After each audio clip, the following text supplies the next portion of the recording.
People assume relationships are actually the most common thing that people come to me with, but it's not. Career advice is the most common thing personally that I get is career advice and life path direction. So many people are wondering, what am I doing? Am I doing the right thing in life? Is this who I'm meant to be, etc. Love tends to be a secondary note for people. But then you also have the intuition which says the option B is what I want. Yeah. But the option A seems so reasonable. Should still people be trusting intuition then? Personally, I like to see people go for option B because you have that feeling for a reason. I do understand that people can really confuse anxiety and intuition, and it does get muddy there. This is also where breath work and meditation comes into play, to being able to name the emotion, right? Because when you are anxious, it's a fear that's guiding your decision, not the intuition. And when you do the breath work, you can lower that anxiety and tune into more of the true decision that your intuition wants to make. There's a difference between pain and suffering. Pain is something more like in the physical realm. Sensory input. It's a sensory thing, it's a tangible thing. Whereas suffering is choice. We still have free will. We still have the ability to choose. Paths are not totally set. So then before to now, like, what is like that perspective change? Your life changes and your perception of reality and what you are willing to do or not do really shifts after you're no longer afraid of death.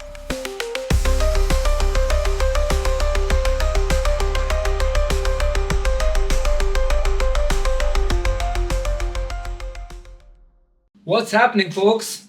Thanks a lot for tuning in to the Altered Perception Show. Today's show is super interesting. We are not talking about AI, we're not talking about teas or coffee or anything. We are talking about tarot card reading. That's right.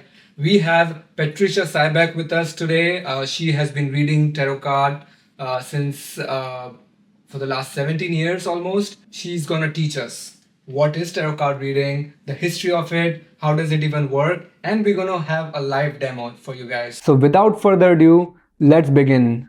Patricia, thanks a lot for joining the show. Thanks for having me. Yeah. Let's start with, how did you get into tarot card reading? What was the background? So, I dabbled in it just growing up. I don't know, the occult is always kind of there as you grow up. There's TVs and movies, and there's all that little bit of influence there. And that was there in the background. I enjoyed it, but it was never really a focal point in my life. It wasn't until 2012, when I was living in Egypt at the time, and I had an emergency appendectomy. And it was not the greatest, the appendectomy. I did flatline for a moment, and I essentially died. And when I came back, life was much different. Wait. I want to dissect that. Yes. So let's talk about it. And what was the word you said? Appendectomy. So my appendix started to blow up on me. It started to leak, and then it's an emergency surgery. And the surgery itself went fine, but it turns out I'm extremely allergic to propofol, which is a very common anesthesia utilized. And it was just the perfect storm. And between the trauma of already having the appendicitis attack, plus my body not tolerating the propofol, I flatlined. And when I came back, everything was fine. Like we all did, we did the surgery well and everything, and it all worked out great.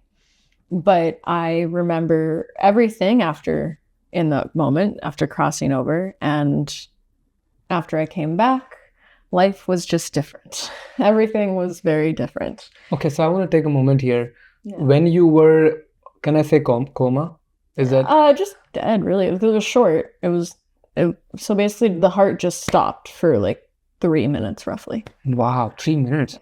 And so, do you remember? Like, I think maybe this is a weird question, but do you remember like in between, or did you just remember out after? No, I remember everything. I remember everything in between. It was as if, and then you can talk to a lot of NDE survivors, near-death experience survivors, and it's pretty much the same thing across the board, with small variations. But I remember going upward. It felt like I was going up. I had this distinct knowing that I was no longer a part of my physical body. And the further away I got, I don't want to say necessarily up, it was just away. There's a great distance. And I was encompassed in this soft, golden, beautiful, sparkly light. It was just gorgeous, and nothing mattered anymore. And I had this moment of being a little bit sad, but then just immediately after was this intense feeling that I was dissolving and becoming a part of everything that ever was and ever will be. It was like being dissolving in the fabric of the universe. It was the most peaceful and beautiful experience I've ever had. In that time period too, it was also as if there were numerous downloads, just so many spiritual downloads of understanding how the universe works and what life is about and how we connect to people and all these different things. Next thing I know, I see myself from above. And it's my body on the gurney now. And they gave me, to bring me out of the sedation too, they gave me, you can come out naturally or they can give you an antidote. They gave me the antidote because they were a bit concerned, rightfully so, after everything had happened.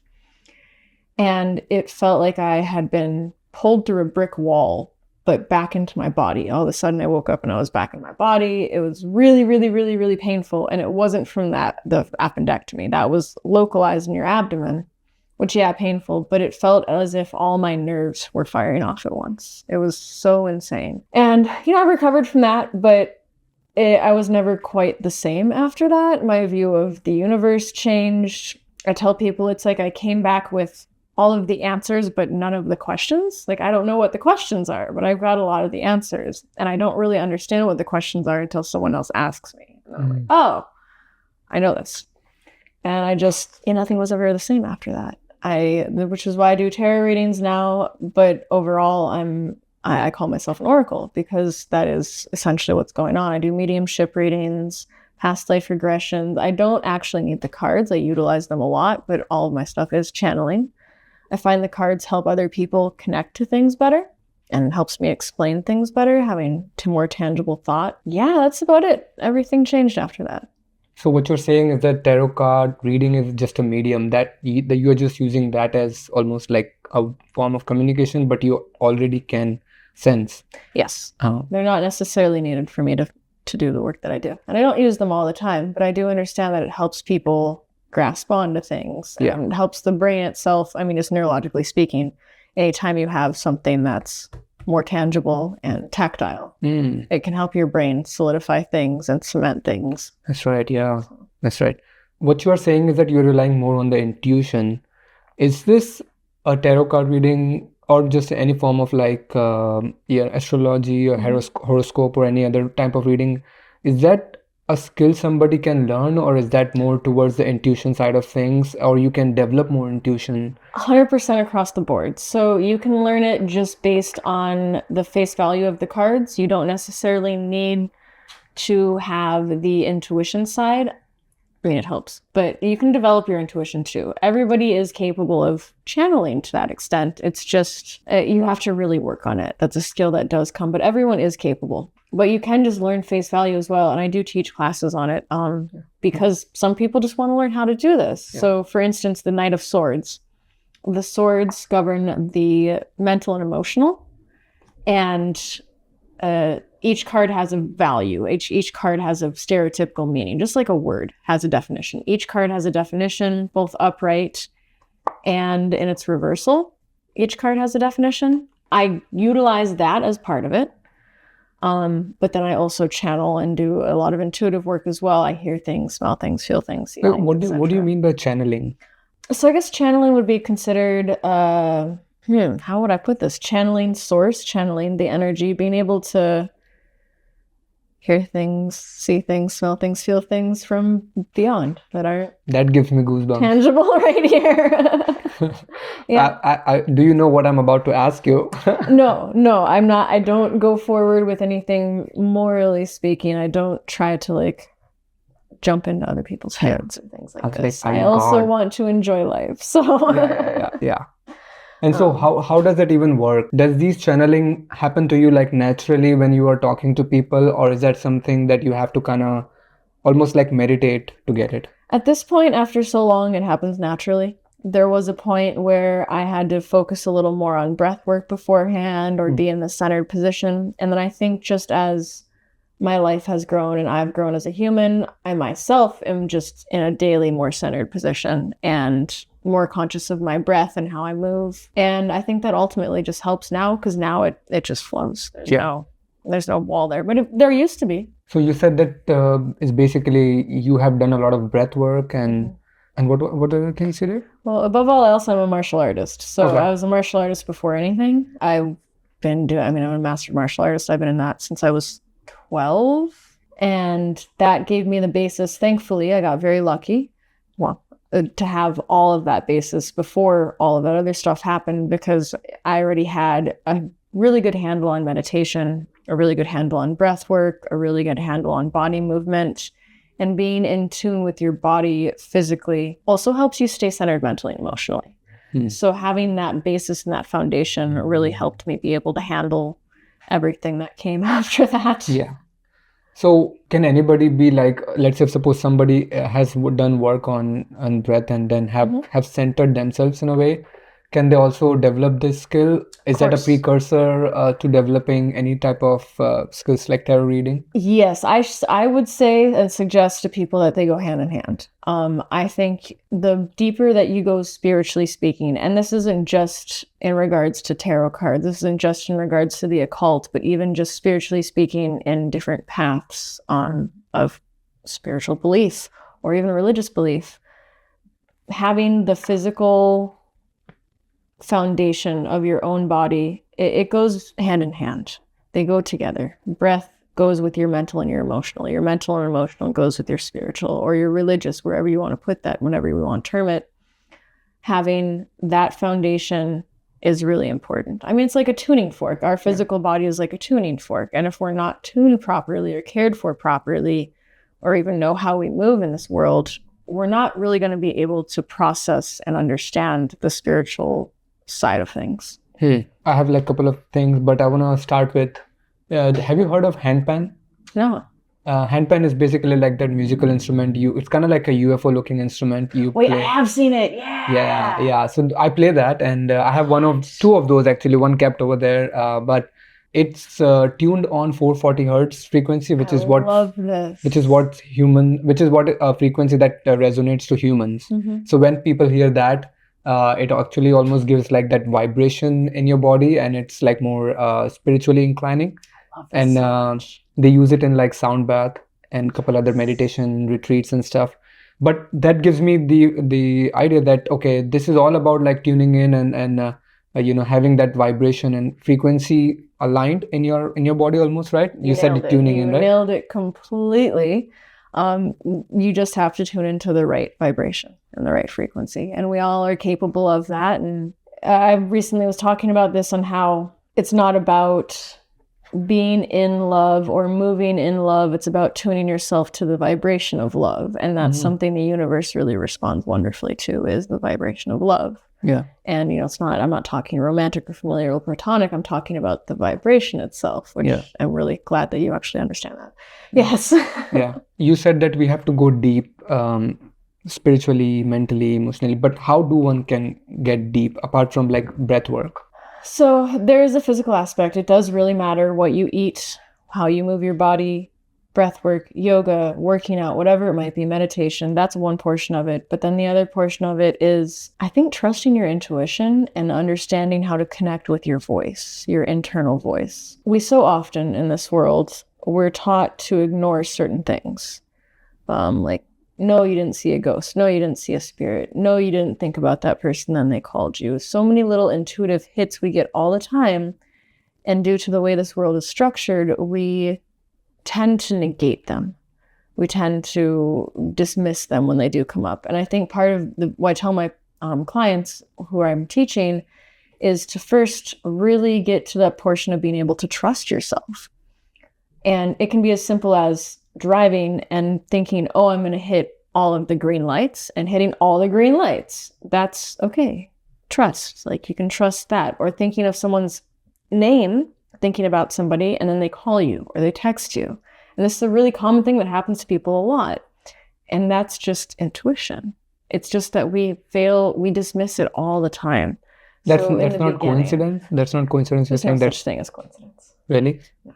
Why? Ooh, why is there no coincidence? Everything kind of has a plan. Everything has a path. So coincidence just doesn't exist. I think coincidence is a term that we as humans like to utilize for things that we're not ready yet to see or understand all the way. I think it's easier for us to pass something off as good luck or coincidence instead of some sort of serendipitous alignment. I think it's easier for us to take the easy way out. And that's an easy way out. Yeah, and it's harder to kind of trust that intuition and even say, because it almost feels like unreasonable Completely to the people, to all of us like humans who try to rationalize things and believe what we see rather than actually believing what our sixth sense, if you want to call that term, because it's not visible. Exactly. Because I mean, like you have seen like when you were in between the phase, because you were seeing like things much more on a deeper level, and that's an experience which you cannot put it in a reason or like or something that you can like create like, oh well, this is what I get. But when actually it's almost like going to a hike, and when you reach to the cliff, but then you get to experience the mountains, the beauty, and the forest and everything. Way of putting it, yeah. So that's an experience. So you cannot like get it when you are just halfway in the journey. No, you can't. You see the trees around you. You can smell the trees, but you cannot see the actual beauty that comes at the cliff. That's exactly it. Oh, that's beautiful. The strong message is just trust your intuition, and for that you don't need to learn tarot card reading. I guess for that you can just like how can one develop that trust and in intuition. You did say that one start trusting those small moments that you have those things, and the more you trust those small moments, you can build on that. And then you just start naturally moving from there. But people also often forget to use their intuition on a daily basis, even when it comes to things like business calls or like calls on where you're going to move, what you're going to do, what lease you're going to sign, very tangible things. They don't all have to be only logical. There is, yes, please use logic as well. It's your head and your heart and also your intuition. And it's just about actively employing that as well. So often we think, why would we do that? Like, that's not logical. I'm making very tangible choices. Why would I focus on something that's not tangible? But that's a part of nourishing that. And also, a lot of people tend to trust, whether people are religious or spiritual. I hear it from the same thing is, I trust the universe. I trust God. I can't trust myself and my choices, but I trust God. I trust the universe. I'm like, but we are both. You are both. You are God experiencing itself. You are the universe experiencing itself. So you can trust yourself. And it's bridging that gap, I feel, that really starts to shift things. Yeah. By trusting yourself, you can trust the universe, trust the God, because starts with oneself, right? Start with internal. Once you have that internal belief, internal alignment, then everything else seems to be more trustworthy. Exactly. That's exactly it. And you're able to see things and understand things without that clouded lens of anxiety or mistrust or even discomfort in your own being. Right. What advice would you have for the people who, or people like me, I want to say, is that we tend to like trust other people. So like even if we are starting with something as a goal, in between we get like advices from different people who are like, oh no, you should do option A instead of option B that you're thinking. And like their reasoning seems so logical. But then you also have the intuition which says the option B is what I want. But the option A seems so reasonable. Like how do one like navigate that? Should still people be trusting intuition then or not? When it's that big of a pull and you still want to go for option B, even though option A is very logical, personally I like to see people go for option B because you have that feeling for a reason. You're having that response, you're having that visceral feeling for a reason. It's not for nothing. I do understand that people can really confuse anxiety and intuition, and it does get muddy there. And that's where part of that trying to figure out what is your intuition and trusting that comes into play. But this is also where breath work and meditation comes into play, to being able to name the emotion. Interesting. So now I'm understanding, because there is sometimes it's ambiguous, like you said, right? It's muddy, because when you are anxious, it's a fear that's guiding your decision, not the intuition. And when you do the breath work, you can lower that anxiety and tune into more of the true decision that your intuition wants to make.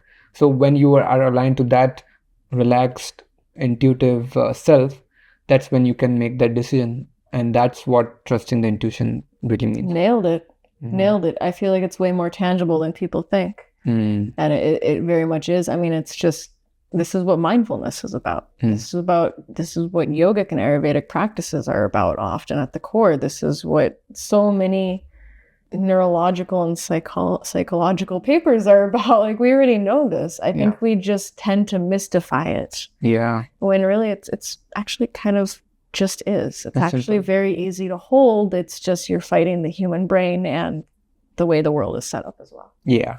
Yeah. Let's delve into your grandmom's tarot reading, because that I've heard that she is the one who influenced you into tarot reading. Let's talk about her and how her influence has shaped you now. She held so she raised me she helped raise me for a lot of my life, and I was around her a lot, and she had a tarot deck, and this was my great grandma. And so I was lucky enough, first of all, to even have her around. She was 77 at that time. And she had a tarot deck, and that's kind of what started me into this. And seeing her play with them and shuffle the cards, and she would also use just a regular playing card deck too. I never learned that way, but she would also just use a regular playing card deck, or it'd be like, let me read your, it's never tea leaves, but you can divine things from anything. It was actually at the bottom of a pudding jar. Like, I would always have pistachio pudding there, and she'd be like, let me read your pudding. And it was always this fun thing that we did. But it was just this, I think that helped a lot, having that, just that little influence in my childhood, because it wasn't your stereotypical, especially in America, Christian influence or Abrahamic religion influence that tends to have boxes and not a lot of room for free thought. Whereas this was more nudging me gently as a kid to be like, hey, more exists. Like, this is normal. It's totally okay. And that's really what carried me on through the years. But again, even I didn't put a lot of weight into things until much later. I mean, prior to the whole dying thing, I was almost an atheist. Yeah. Oh, and I was almost like, I hardly picked up my cards at that point. I had a deck, but I just hardly used them at that point. Then that shifted. It's interesting it's interesting how destiny works, right? And it is. Yeah. Because it did not have this on my plans for life. Yeah. So basically you got that almost like intuition in a way, or I guess it was in your blood, maybe I want to say, because she was... I think all the women on that side of my family are all little... My mom's going to laugh when she watches this, but my mom has a lot of prophetic dreams, and I think they scare her a little bit. But she does often have these prophetic dreams, and she's more of like pushing them away. We're different generations. Yeah. She's leaning into it more too. The more I lean into my work, I see her leaning more into it as well. But it seems to be all the women in that line, which is interesting. Because I mean, yeah, there is I think there is something to be said about a bloodline of divination work. Just like there's something to be said about a bloodline of athletes or a bloodline of bankers. Like it tends, epigenetics is proven now, like it does pop up. But I do still think that this is available to everybody that tap in. Yeah. It's just, we tend to separate ourselves so much from that world. But I think it's just, I got lucky. No such thing as luck. It was pretty set up. Yeah. And had everything fall into place the right way from childhood all the way up until everything happened. Even after that, to have my brain be more open to things instead of closed off. Yeah, yeah. That being said, I do still to this day have my pessimistic moments. I still am human, and I do, I come from a science background. I went to school for veterinary pathology, and my brain is still very science oriented. It's very genetics oriented, and I like tangible things. I like to be able to look at numbers and read things. And this is so far outside of that I doubt myself as well at times, or I'll have visions in the waking world and, I'll see things, and all the way up until they come true, there is this little part of me that's like, am I schizophrenic? But I'm like, I'm a well-adjusted human, but then it happens. Like, oh, okay, no. So the pessimism still lives there in me, even now. Yeah. It's still there. It's just that moment-to-moment relentless push against the human brain, which will try to overwrite everything. And again, also because we live in this society, it doesn't leave a lot of room for things like magic. So, which is interesting. It's just science. Yeah. I agree with you. And if you think about it, like how much of the brain have we used in our lifetime or will use? Like 5%, 10%? I mean, 10% was, I think, used by Einstein. Maybe I'm mistaken there. But that was, exactly. And then you're not going to use a lot. And that's the thing, right? Like that's what like makes me want to think that in the future generation, people will more be looking at like, okay, well, it's common to see like magic is going to be more like a common day thing. It's just that we don't understand it, or we don't have magic the tangible is just what is science. We just call things magic as what science doesn't quite understand yet. It hasn't caught up yet, but things are catching up. I mean, quantum physics is catching up greatly. There's been leaps and bounds even in the last couple months of papers coming out where they've been able to prove things kind of popping in and out of existence. Obviously, on the quantum level, like we're taught the very microscopic level, but they've been able to prove this. Or, we've got a quantum theories out there that back this up as well. And I think it's just a matter of time before things really start showing more. But the science is catching up. Yeah. Do you think quantum, and we had actually, by the way, a guest few episodes before who talked about like quantum physics, quantum computing. That was fascinating to me, like, discovering the world of atoms and how like these small superpositions and how these electrons work and then jump on states and how actually it relates to what we do. It's just crazy to me. And do you think that we will ever live in a world where quantum physics and computing will help us discover what consciousness is? I hope so, because that's using technology right. Like that is what we should be using technology for. I don't want technology to draw me a picture or write me a poem or I want to make people's jobs easier, but like let's use it for something to broaden our consciousness. Let's open up a world that it's got to be there. There's more. This is not it. And we can see that through the progression of time and history and our understanding. This is not it. And I believe there probably was at one point more, but that's enough. That's a whole other conversation. Yeah, no, totally. We are definitely moving into way other areas. Exactly. Areas where we should not put our step in. Right. But our future self maybe. And you talked about a couple of things here I want to touch on. You said before you were you had that surgery, you were an atheist, and now you are what are you, sorry, now? Ooh, I don't even know. I wouldn't label myself anymore. I just spiritual? know. Yeah, I'm very spiritual. Became such spiritual, extremely powerful, and there's just this deep knowing. But yeah, I guess I would call myself spiritual. So then before to now, like what is like that perspective change? Because the name of the show is The Altered Perception. So I want to see like the mindset that has changed, like Patricia before the surgery, Patricia after the surgery. What are a few of those things that you still use it in your tarot reading or you use it in your daily life? Well, a lot of your life changes when your life changes and your perception of reality and what you are willing to do or not do really shifts after you're no longer afraid of death. The worst thing that could happen is dying, and that was amazing. So like there's no fear there.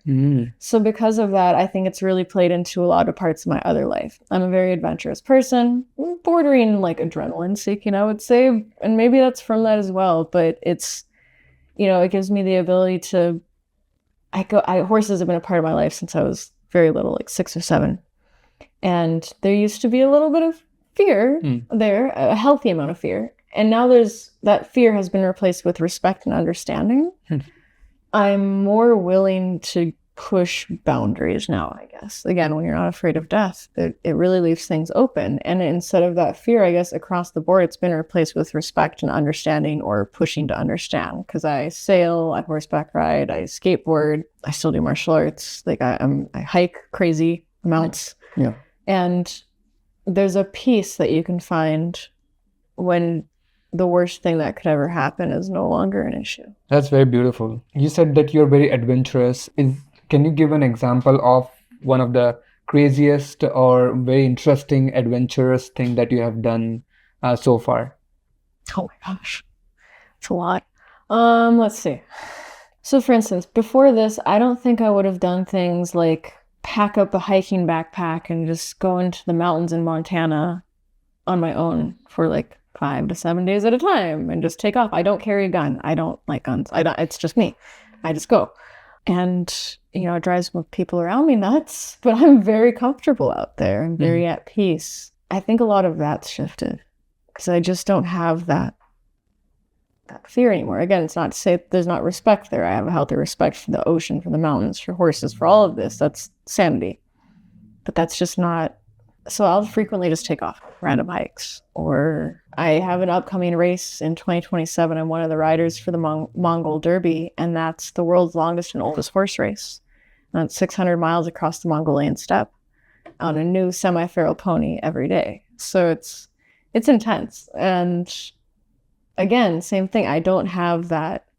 Previously, I probably would have had a lot of anxiety and a lot of like, wow. But with this, I just feel good, just excited. Yeah. It just evens things out a lot differently. Yeah. So you said you can push yourself than before. Definitely, because I'm not battling the mind anymore. It's just the physical body. There's no longer that, like, runners talk about it. They hit the first wall, the psychological wall, and the second wall, and the third wall. And I know what that is. Like, as a martial artist, I understand and I grasp that prior to having all this happen. But now that portion doesn't happen anymore. The psychological side or the mental and emotional side is good. So it leaves me to just handle the physical, which it really shifts a lot of aspects when you don't have the brain going crazy. Yeah. Again, I'm deviating from the topic of tarot reading. But, one of my friend, maybe even 10, 12 years ago, used to say me that there is a difference between pain and suffering. Pain is something more like physical, in the physical realm, which, you feel it and you can feel like... It's a sensory input. It's a sensory thing. It's a tangible thing. Yep. Whereas suffering is... choice. It's a choice, exactly. you nailed it. It's basically something we cause on ourselves. A pain can cause suffering, but it's not the other way around. And I guess it can also be other way around, but you can choose to suffer or not. The pain, once you identify there is a physical pain, you can choose to kind of do its thing, and then you as a center person doesn't have to be involved. That's exactly it. Yeah. Well, again, we gotta stick to the subject, but you did mention that your great grandmother used to do tarot reading, and she was pretty old. So that means tarot reading has been around for a long time. It's been around for a very long time. So could you give audience some history a little bit on what you know of tarot reading? So the history is a bit muddled with tarot reading, especially when we go through and we look backwards. There are different areas who claim to have started it first. One comes from France in, like, I want to say the 1500s, maybe 1400s. That is definitely an incorrect number, but it's somewhere within that 100-year range ballpark. Some say that because there's a very old tarot deck. One of the first tarot decks that we can go back to came out of France. But then other people say, some people will say Egypt, but that is more than likely just romanticization from the mystic, occult loving world coming out of the 1920s and Egypt kind of exploding onto the scene in the world again. So there's a lot of debate, but what we do know is that it stems directly from divination, and divination can be done with anything. It can be done, if you go back far enough, it's done with runes or bones or oracles throughout time. What is divination? Reading the future, or what is reading time-space, rather. And like oracles throughout time have utilized things, even like you go back and people used to use the entrails of animals and they read the blood, or reading tea leaves, reading coffee, like all of these things, they're all in the same area. But ultimately you're just learning how to read the language of the universe. You're just learning how to see it and understand it. How does it even work? Like, I mean, how do you even read a blood or like bones and figure out what happened or like what will happen and stuff? That's a great question. Here's my thought on this. I'm going to try to explain this. So if everything is intertwined, and this is proven with science that and quantum physics is backing it up more and more, that everything is intertwined. And it's now been proven as well that if I have like an atom that was near me, or a speck of stardust, let's go with that, a speck of stardust that was near me, and it's light years and light years away, but at creation, we were kind of the same thing, is that if I move a certain way, that speck of stardust is also going to move and react. And that's proven that two things connected like that can have a reaction no matter the distance. Now, there's definitely terms for this that I am blanking on right now, but that is just science. And my theory is that because everything is connected that way, or the way I view it rather, it allows us the ability to, I guess, tap into certain areas. So the way I do it with reading cards is I'll pull the cards out, and that's where I have to trust the universe. I have to trust the cards that I'm pulling. I have to trust that, okay, yes, this is it. And then from there, I read what's in front of it, what like the actual card, and this would work if it was bones or anything. And then I get the sense of everything else. Now, personally, I think I get the sense of everything else because I'm tapping into that like thread of reality. If reality is like a piece of fabric, or even it's more like a mattress, honestly, but it's got like all these different threads together, right? Our perceived reality is whatever thread we're pulling on. And what I view divination as, be it cards or bones, or sometimes I look at the sky and do readings like that, or the ocean water, what I view it as is you're simply pulling on that one thread of reality to try to understand what the paths are. Sometimes there's multiple paths, sometimes there's nothing set yet, but you're pulling on that perceived thread of reality. And that's the best way I can explain it. Yeah, for wow. now. I gotta be honest, this is definitely beyond my comprehension, but I think, if I mull over, I think I'll be able to understand. But I think I'm getting the brief concept. And have you watched Harry Potter? I love Harry Potter, yes. Right? Oh, you know Voldemort, right? Yes. So Voldemort had a thing wherein he had almost like 7 lives, Yep. and he has distributed his consciousness or soul into like 7 different things or beings. Yep. Right? So it's almost like that's what you're talking about, that whatever happened to that one being, like a snake, right? Whatever, if the snake had something happened, then it reacted to Voldemort. Everybody, yep, exactly. And so everything was almost connected. So is that a good analogy, I guess? It's a great analogy. Okay. It is. Okay. So that's what's happening in I guess not 100%, but like somewhat. Yeah, that's somewhat what's happening. Yeah, that's a really good way to explain it. I'm actually going to be borrowing that from you. Oh, yeah. Make sure to give me the copyright. I will. So, okay. So what you are saying is that in the history, you had like history was muddy in a way that people have, or different countries and different religions have been saying that it got evolved from here and there. But the history shows back in like 1500s.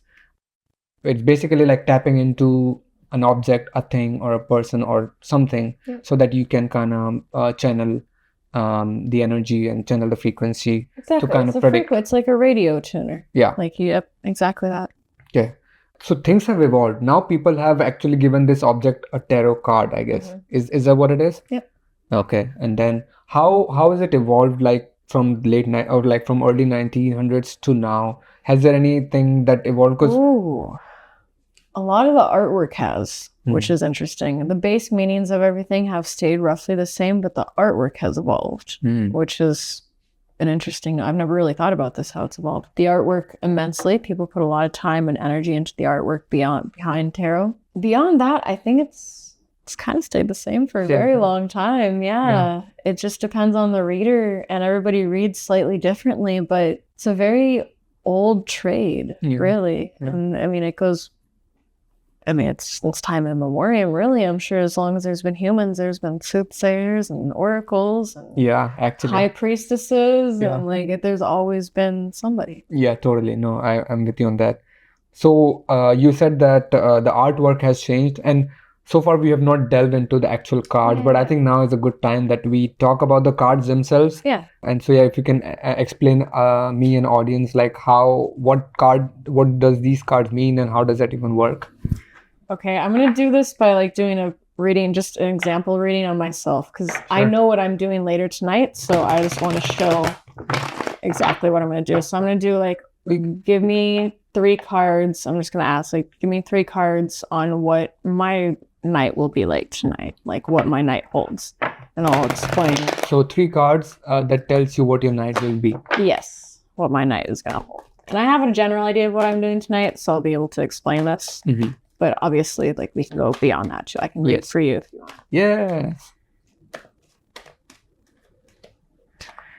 Really be outing myself here with my night. So does it have to be always like 3 cards? Is that what it is? No, it can be whatever you want. A lot of readers there are different spreads that have been set through time. I personally don't use any set spread. After doing this for so long now, I just kind of go off intuition and feels. Yeah. So for instance, my night, I've got the Knight of Swords. I've got 2 swords here. So there's mental and emotional. Swords govern the mental and emotional. There's swords, wands, pentacles, and cups. And every suit governs a different thing. Like pentacles govern oftentimes finances and also just how you relate to the material world. So for instance, here with the Knight of Swords, I want to know what my night is going to encompass. The Knight of Swords is here. It's got, the Knight brings this very robust, passionate, adventurous energy, oftentimes pertaining to a male. I am going on a date later tonight. So okay, it's there. With that, I have the 8 of Swords, and this is about not getting in my own way. I'm reading this as more of a message to stay present. Don't overthink things. Sure. Make sure that you stay focused and in the moment, or otherwise you're going to miss things. Yeah. And the imagery in this shows a lot too. I mean, the artwork here is, so it's literally like a woman wrapped up, and she could easily get out of that. Like, she's not stuck. Yeah. She can just walk out of these swords. So this is more of a message being like, make sure you remove your blindfolds and stay more present so you can understand what's going on. And free yourself. Exactly. Now, the 7 of Wands is here, and the 7 of Wands is about what path you're on in life and a reminder to remember how you want to shape your life. So for me, this is like, hey, yes, go have fun, have a great time tonight. Try not to get in your own way, be present. And then the 7 of Wands is telling me to continue to push forward, that the path I'm on is a good one in life and that tonight's going to be great. And I'm not just going on a date. Like, I'm going to have a bonfire at the beach just with me. I'm going to go skateboard a little more. Like, there's a lot of options here and opportunity, but it's going to be a fun night. And that's what's there.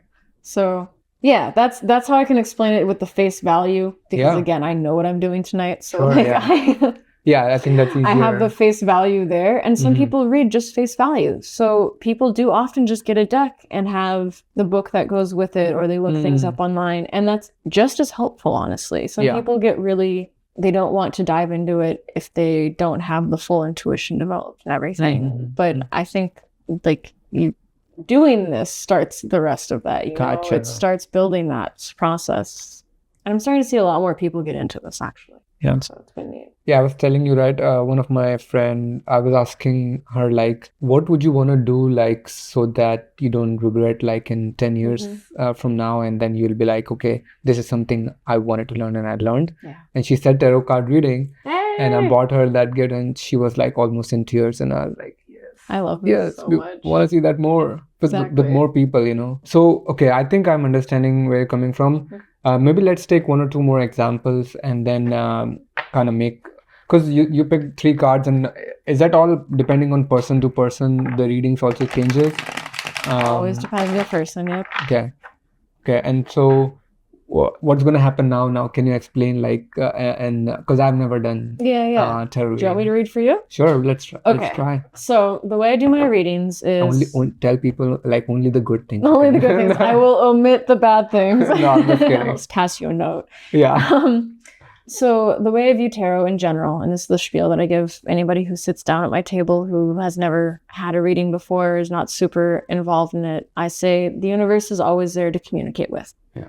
We can get to these same ideas and oftentimes conclusions through things like journaling, meditation, religious and spiritual practices. We hold all the answers in ourselves. It's just about being able to be still enough and quiet enough and tune enough to get to those. So this is a little more of a direct route. And you can ramble at me about a situation. I'll create a custom spread. You can ask me direct questions. Or we can just go general. And Usually for general, I go like things to focus on and things to let go of moving forward. Yeah. But since this is recorded, I'll let you choose. How deep do you want to go? Oh man, we can just start off and see how it goes, and then because I'm a little bit nervous because I've never done this, so Definitely. Let's see how it is.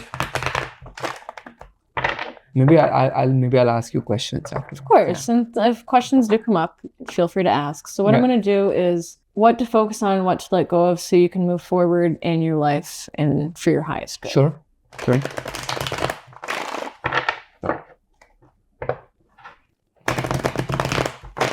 I really need to know what I need to let go on. There's so many burdens in my life, Patricia. See if we can figure it out.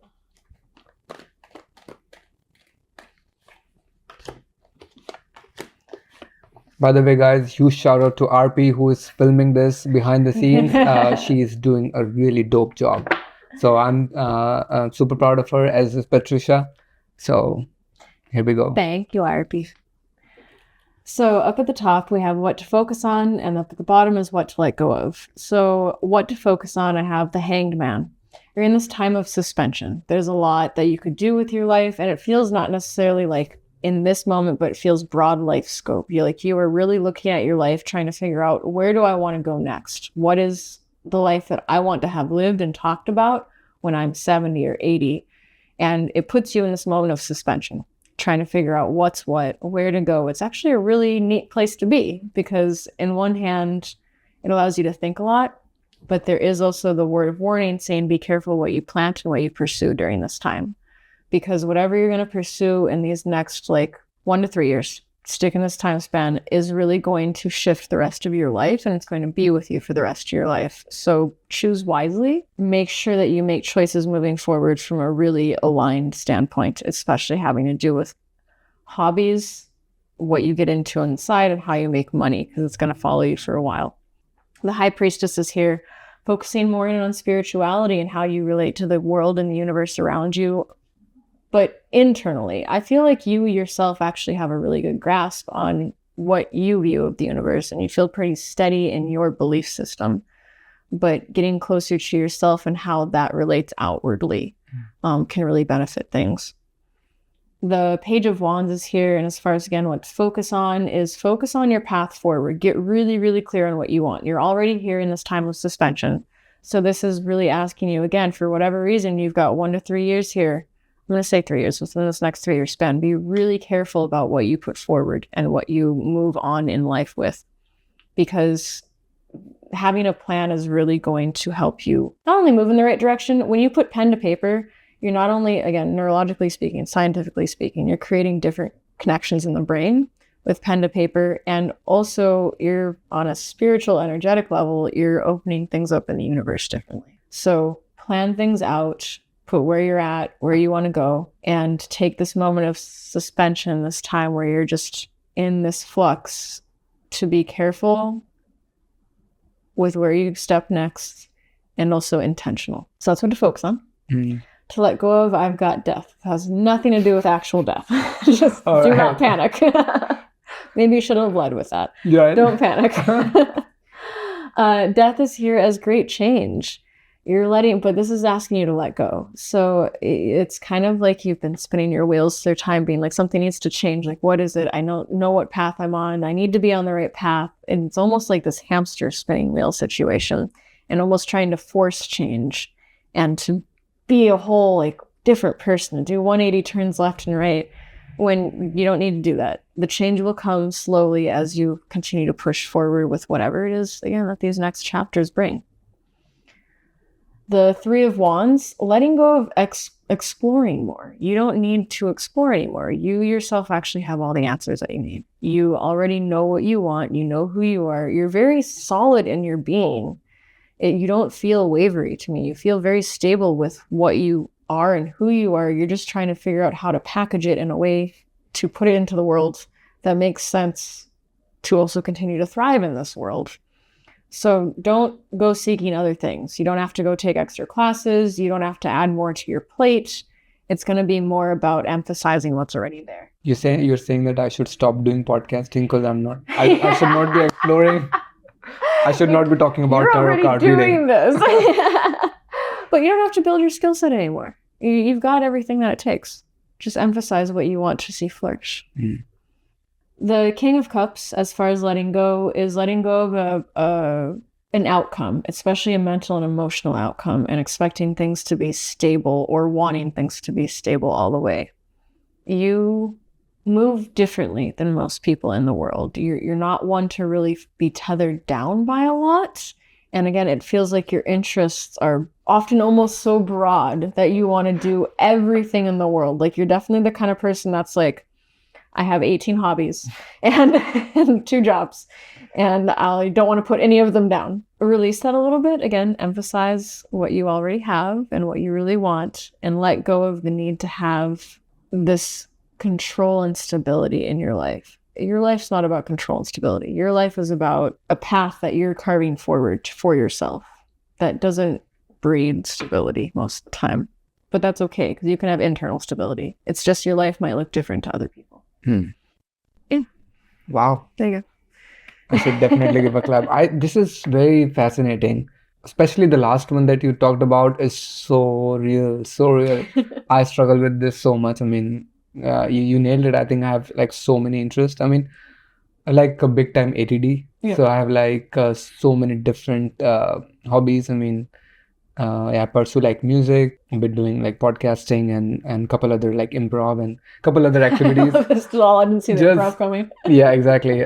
So it's like diverse and in a way I don't want to let them go, but I guess I can always center my energy towards few things. Exactly. Just watch where you're being present with things, because that's really going to, again, especially in this next 3 years, for whatever reason, be careful. Yeah, yeah, totally. I mean, things definitely. Yeah, I think a lot of people face this, but like, yeah, just like you're always like ambiguous. Am I doing the right thing? Am I in the right career? And this question has bugged me for years. Yeah. Like, am I in the right career? I take it very seriously, and that always I always had that question.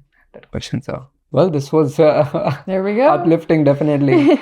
Yeah. So, and the like just behind the scenes, like when you were actually reading this, were you like relying mostly on the combination of these cards, or were you like relying more on the what you were hearing from the almost like universe, I want to say, or intuition? The card gives me the general direction right away. So it does make, I guess it kind of speeds things up on my path. So like for this, I read, okay, the Hanged Man, he's in suspension. And then everything that came after was me. The High Priestess, spirituality. Okay, but what about it? And that's everything else that came in. Or Page of Wands, about wanting, exploring, but with a plan. And then everything else was there, especially that like the time periods and stuff. Like those are things that I either hear or see, or like the change in the hobby situations. Like these King of Cups is about mental emotional stability, but at the same time I felt my head, it felt like a hamster going around to different things and like just jumping around, and I know that's not from me, so it had to be from you. Yeah. Wow, that's pretty fascinating, like I said, and I need to be careful on this King of Cups. Are you sure this is for me? No. Do it again. Right, exactly. Do it again. But like, okay, I think, and so when people come to you, what do they have in mind? Like, as in, do they usually come with like a clear direction? Like, hey, can you tell me about my relationships? Or can you tell me about... People have clear direction, yeah. A lot of times, people assume relationships are actually the most common thing that people come to me with, but it's not. Career advice is the most common thing personally that I get, is career advice and life path direction. So many people are wondering, what am I doing? Am I doing the right thing in life? Is this who I'm meant to be, etc. Love tends to be a secondary note for people. But a lot of people do come with targeted questions. Yeah. Especially when they're up in the air about what to do with their life, or they're faced with multiple different options. Let me ask you, what career should I be in? I don't know if this is the exact right question I should be asking, but Give me some answers, master. Do you have options? I can do this 2 ways. I can do like describe the feel of a career that you would thrive in, or like life path. I think they overlap with you. I don't think you're not the type to have a career. I think if you're not passionate about something, you lose all sense of like caring about it. It's just not there. And then the work turns out to be kind of lame. So it's very much like a life path situation for you. Or if you have options, I can tell you what the path looks like for those specific options. What would you prefer? I think let's go with life path. All right. Yeah. Since you said yourself that I'm not a career guy. I should not be focusing on one career. One career is for lame people. I mean, you should have multiple. apparently Right. you need to always be working. Right. All right, let's see. Cool.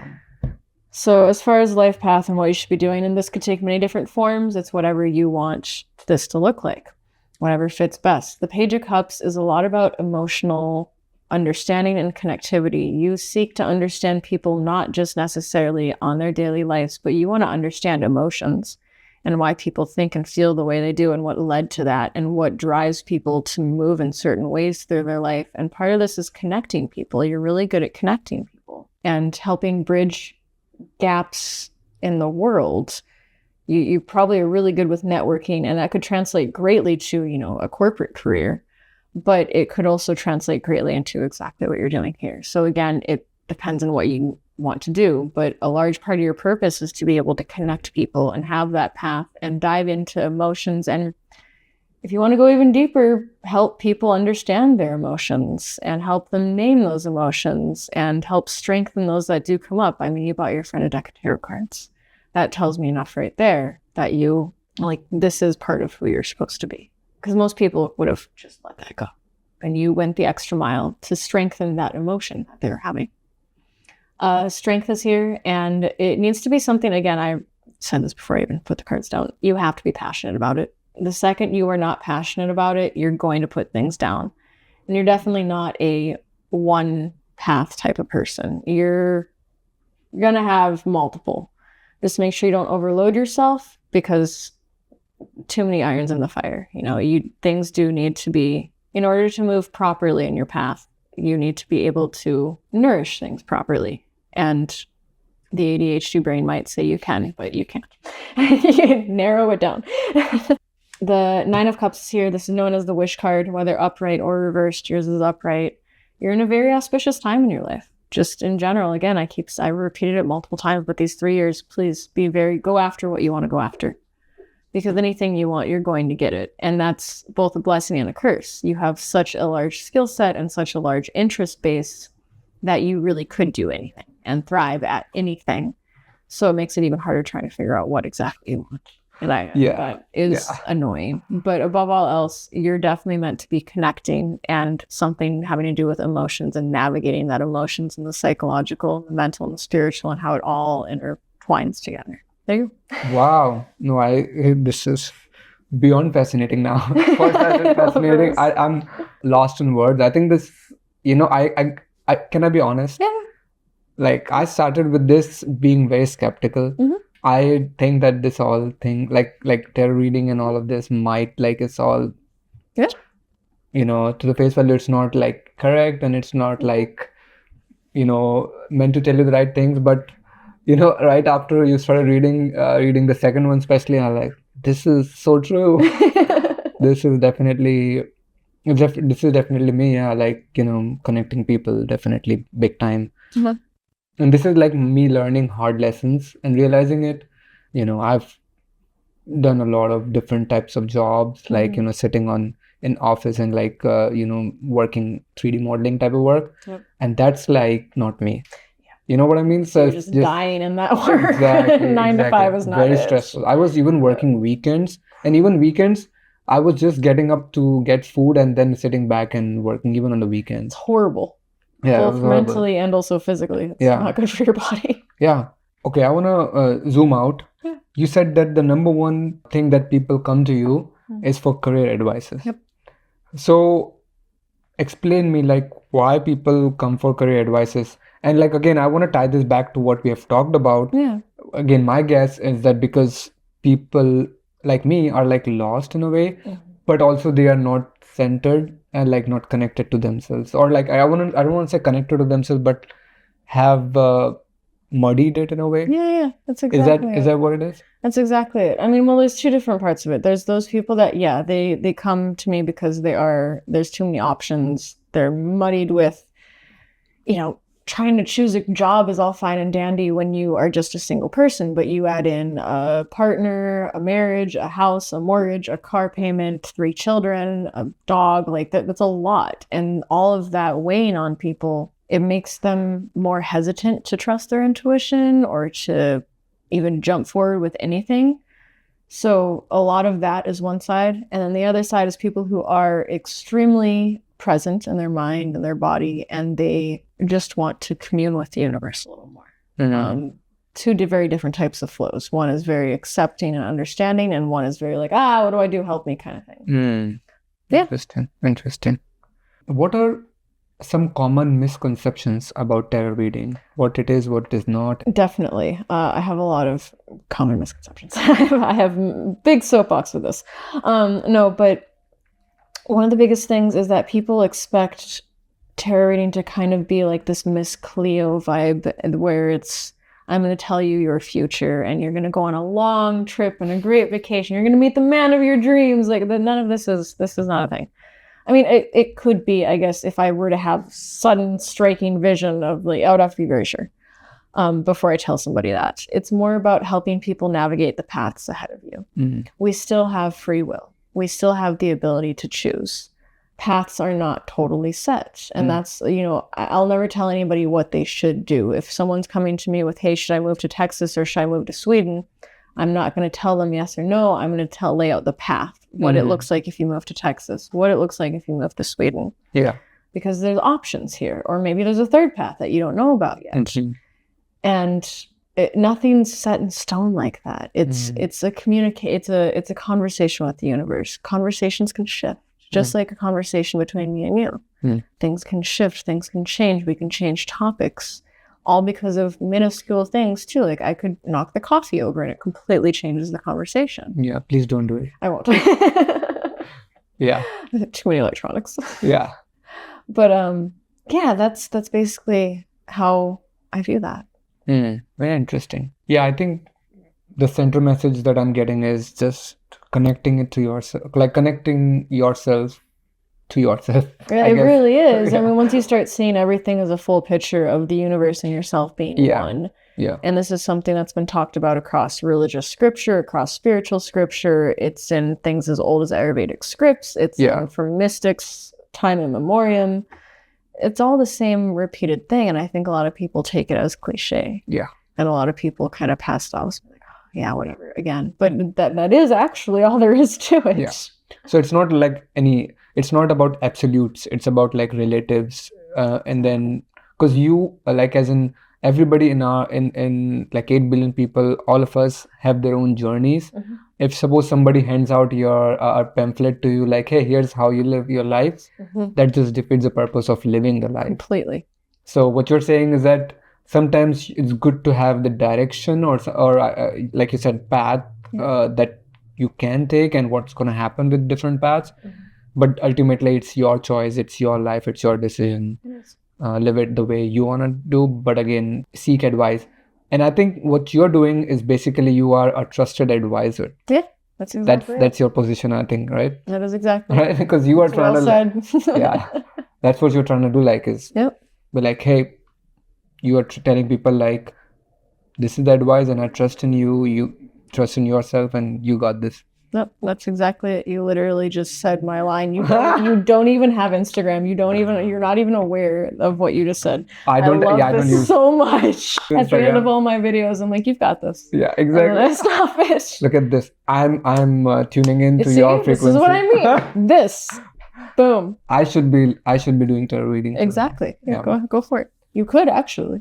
All right. So, any other misconceptions you can think of? No, I think that's the largest one. It's not all set in stone. It's a lot softer. It's a lot gentler. And I don't mean that for everybody. Of course, there are readers out there who are different, who do things differently, or there's maybe even some moral questionability there, because I would never in a million years tell somebody they're going to die in a week or something. Like that seems very immoral to me. But there are people out there like that. So as with any line of work anywhere, you have to go, if you need to go to a mechanic, you go to a trusted mechanic. They're not all the same. It's the same with readers. Totally. Anything else you want people to know about tarot reading before we move on to something else? I just think it's more accessible to people than people think. I think whatever you want to label it, be it spirituality, occult, divination, like whatever broad term you want to give things, it's so much more accessible to people than they know. Like people really do have the answers within themselves. I just wish more people would dive deeper into it. Yeah. Because we really truly are all we need. Yeah, no, totally. I totally echo that. That's all, there is just to kind of dive within ourselves and tune in to ourselves and tune out the noise. Yes. Right? That last part's hard. Yeah, exactly. Super hard. I want to talk about a little bit on the deeper side of things, which is not necessarily tarot reading, but it kind of relates to what we have talked about and this concept of dreams. Yeah. Right. So we talked about like consciousness. We talked about like how you are connecting intuition. What's your take on dreams? Because, in one of the last episode we had Jeannie Lou, which is our mutual friend. And she talked about like she had a dream wherein she was transported out of her body. It's almost like the similar thing that you had when you were in the coma. So but she said she was transported out of her body and like was talking to some very interesting looking shape in a way, and then came back and then was just woke up, and it was not like a nightmare because she used to have that. So I want to know from you, like, what exactly is your perception on what happens when we dream? The reason why I'm asking this is because also exactly, and the reason I'm also asking this is because you said yourself, like, because you were in the limbo, right? You were in between. So was it something similar to what you have had dreams about, or people have dreams about, or is that totally different? It's like levels above. It feels kind of similar, but much more intense. So much more intense. But dreams in general, okay, so there's dreams that are, I think there's many different layers to dreams. There's prophetic dreams. There's, you dream something, it happens later. Pretty straightforward, prophetic dream. There's traveling in dream world, and I think this overlaps with things like astral projection, which is a whole other conversation, but I do believe your consciousness is not tied to your body. I think your consciousness is tied to your soul. It's not tied to your brain. I think this is just a processing system and tuning fork and altar, whatever label you want to put it. I think your consciousness is tied to your soul. So that being said, your consciousness could travel because your soul exists in more than just right now. Your soul exists connected to source and the energy of whatever all is. There's also the traveling dreams where your soul goes out and experiences other things. Now, this could be, people have had dreams like, being on the Milky Way, traveling in the stars, being in a different city. There is that element there. I also think it's potentially a perceived reality situation. So again, whatever thread you're pulling on is your perceived reality. I don't subscribe to the thought that there are multiverses. And that theory has actually now been getting less and less as science kind of backs up other things. But I don't subscribe to the theory of multiverses. I subscribe to the idea of, again, perceived reality. So it's your reality is whatever thread you're choosing to pull on. So in a sense, people think as having many different realities available. But it's still in this world. You're not going to people talk about timeline jumping. It's become a huge thing lately. And it's not a timeline jump like you exist in a whole different universe now. You're still in this one. It's just the reality you're choosing to perceive is different. And I think dreams are a part of that. I think you can choose to perceive a different potential reality. I also think there's the ability to have messengers. I think the dream world exists somewhere in between. It's not necessarily in this plane. It's definitely not in this plane. And it's not in the final one. I think it exists somewhere in the middle where consciousness is free to move more freely and disconnect from the physical cage, more or less. My question is, why cannot people travel in their consciousness when they're awake? They can. And it's been, again, just in different spiritual walks of life and mystics, and again, since time immemorial, there are people who who can travel in their waking world or like meditate into this travel world, but without being asleep. There are accounts of this, and now again, we're getting into areas where it's not very tangible. Sure. But there are continuous accounts of this throughout history. I think there's just so much noise that we aren't there yet. I do envision eventually a world that's somehow kind of like Star Trek, where there is way more open and there's many more possibilities open in that reality. Because I mean, Star Trek has so many different aspects of it that, I don't know if you're a Star Trek fan, I'm a huge Trekkie, but that universe has things like telepathic speaking from other nations, things like sound healing, just all these different aspects are there. And I think eventually maybe we could get to that, but there's just so much noise in between yet still. Yeah, I'm super excited. That definitely gives me the goosebumps. I definitely want to see us almost like like you said, in different planes, and not just like stuck to this physical realm that we are in, because there's so much more, like we talked about, so much more that we still have to explore. And the proof is in just different people experiencing different experiences. And that somehow has to have connection. There has to be some connection to the reality that we perceive as true, to what can happen, or beyond the reality of what we can think of. Agree. Well, some people might say to me, like, you cannot go beyond reality. Reality is reality, but who knows what is reality? Also that. It's all exactly. Theoretical. Nobody actually knows. Yeah. So I want to talk about, like, you have so many different tattoos. Totally different than dreams. Totally fine. How many total tattoos you have? Have you ever counted, or you forgot now? I know it's over 25. Yeah. I don't. Over 25, under 35. So somewhere in that range. So what does that have significance on you? Like why you chose to, and what is the most special one? Ooh, okay. I mean, some of these were just young and dumb. This used to be a wedding tattoo. That was my ex-husband's hand outline. I turned it into a snake. Some of these are just young and dumb and poor choices were made. But some of them are more important. Like this was a circle, and the circle I had gotten done after my appendectomy situation and my NDE. And I got it because everything that the universe does, that power does, is in a circle. And we can see this again, across time of memoriam, be it indigenous trains of thought, be it Sufism, be it, mandalas, mazes. Everything is in a circle. Everything that moves with source is in a circle. And so that's why that. Yeah.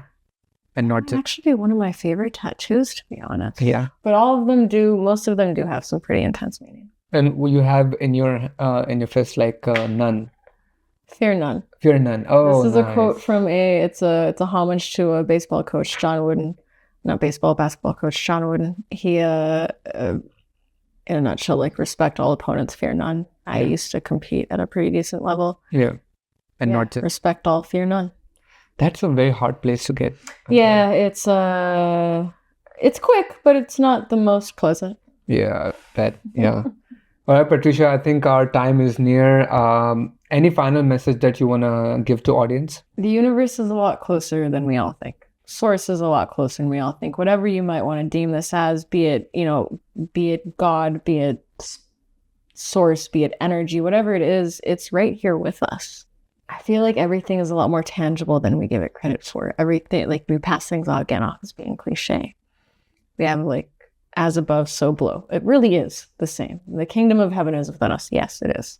I could go on and on. There's so many quotes from mystics to prophets across the world, across religious, across spirituality, that all say the same thing. And I think a lot of people pass it off as being, like, too metaphorical or too in-depth. And really, it's very practical. It's actually right here. You are the universe is you.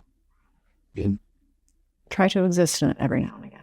Such a beautiful ending, Patricia. Really appreciate you coming to the show, showcasing the tarot reading. I will definitely put a link if people want to get to you. You said you have Instagram, so I'll maybe potentially Instagram, leave the website, whatever you want to do. Yeah. But this was an awesome discussion. I have learned a lot about the art in the craft of tarot reading, at the same time like tuning in and trusting your intuition, being centered. Thanks a lot for coming to the show. Thank you.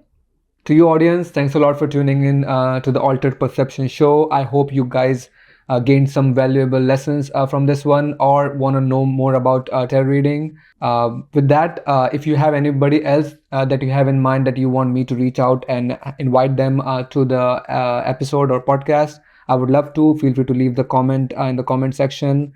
And like always, take care. Ciao.